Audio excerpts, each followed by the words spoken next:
안녕하세요. 오늘도 하루 한번 마음 정리를 할 시간입니다. 인생의 후반부에 접어들면 정리해야 할 게 많은데요.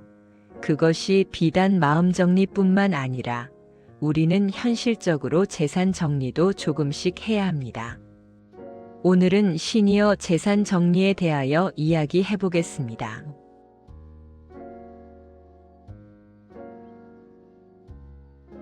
나이가 들수록 우리는 건강과 재산에 대해 더 깊은 고민을 하게 됩니다.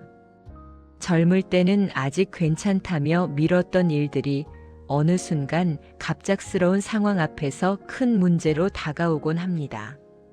만약 내가 갑자기 쓰러져 중환자실에 누워 있다면 내 재산은 어떻게 될까요?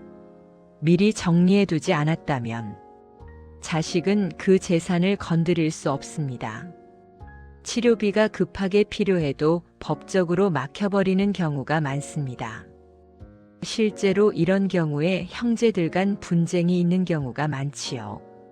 조금 형편이 나은 형제가 먼저 병원비를 내고 나중에 부모님 재산 정리 후 받으면 다행인데 그렇지 못하는 경우도 있고 부모님이 돌아가신 후에는 자신이 손해본 것 같아 형제들과 멀어지기도 하는 게 인간사 현실입니다. 이럴 때 가장 힘든 것은 돈이 없어서가 아니라 준비가 없어서 생기는 혼란입니다. 어느 어르신의 이야기입니다. 그 어르신은 금융권 종사하시다가 마지막 몇 년을 뇌졸중으로 투병을 하시다가 돌아가셨는데요. 평소에 큰아들에게 건물이며 땅이며 다 상속을 해주고 막내아들에게는 10원 한 푼 주시지를 않으셨어요. 그런데 정작 본인이 제대로 걷지도 못하고 목욕도 혼자 하기가 힘들 때 그 모든 것은 막내아들이 해주었지요. 그 막내아들은 아버지께 음악을 하겠다고 고집을 피우다가 내쳐진 자식인데 마지막 몇 년을 아버지 간병을 하며 자신은 오히려 아버지의 사랑을 받았다고 합니다. 그리고 자신의 아버지는 참 대단하신 분이라는 이야기를 해주셨는데 사연은 이렇습니다. 그 금융업에 종사하셨던 어르신은 자신이 죽은 후 수목장까지 이미 다 계약을 예전에 해두신 상태이며 연금을 부인에게 갈 수 있게끔 해두셨고 본인 장례 비용까지 따로 통장을 마련해 두셨다고 합니다. 그리고 그 몇 년 투병하는 사이에 막내 아들에게 통장 등을 보여주며 돈을 계속 찾아오게 하셨고 그것을 다 모아서 막내 아들에게 주셨다고 합니다. 그리고 의식을 잃으셨을 때는 이미 재산 정리는 다 마친 상태였고요. 그런데 그 어르신처럼 그렇게 하실 수 있는 분이 얼마나 있으실까요? 아마도 막내 아들이 정성스레 자신을 간병하는 모습에 지난 날을 후회하셨을 거고 큰아들에게만 모든 재산을 주었는데 다만 얼마라도 막내 아들에게 주고 갈 수 있어서 얼마나 다행이셨을까요? 그래서 나이가 들수록 필요한 것이 바로 재산 정리입니다. 재산을 정리하는 일은 단순히 돈을 나누는 문제가 아니라 가족이 어려움 없이 나를 돌볼 수 있도록 하는 사랑의 표현입니다. 그 어르신의 막내 아들 아내는 말했습니다. 우리 시아버님 같은 어른이 되고 싶다고.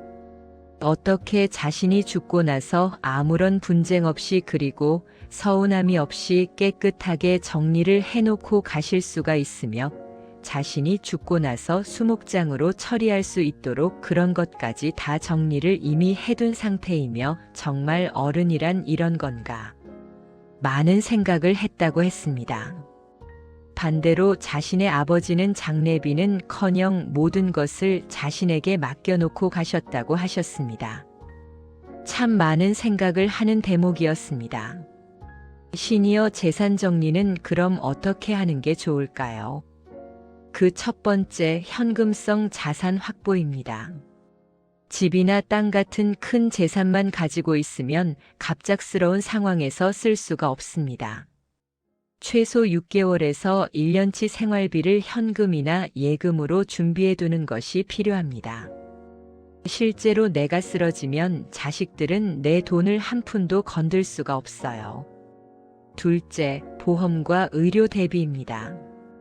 실손보험, 간병보험, 치매보험 같은 준비는 병원비 부담을 크게 줄여줍니다. 보험은 단순히 돈을 아끼는 것이 아니라 가족의 걱정을 덜어주는 장치입니다.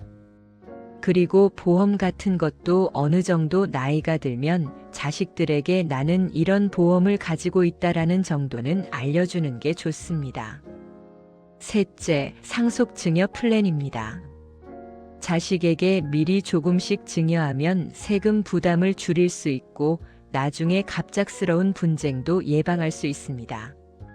아시는 분은 아버지가 서울의 작은 호텔을 경영하셨는데 갑작스럽게 쓰러지게 되시면서 상속이나 이런 걸 전혀 해두시지를 않아 팔려고 해도 세금이 너무나 많이 나와 이러지도 저러지도 못하는 경우도 봤습니다. 내가 떠난 뒤에도 가족이 서로 다투지 않도록 준비하자는 마음이 필요합니다. 넷째, 신탁 제도를 활용하는 방법도 있습니다. 치매나 갑작스러운 사고로 내가 판단을 못할 때 신탁을 통해 자산을 안전하게 관리할 수 있습니다. 신탁은 단순히 돈을 맡기는 것이 아니라 가족을 위한 안전장치입니다. 마지막으로 연금형 모기지입니다. 국민연금, 퇴직연금, 개인연금은 안정적인 생활비를 보장합니다. 집을 담보로 평생 연금을 받는 주택연금도 좋은 방법입니다.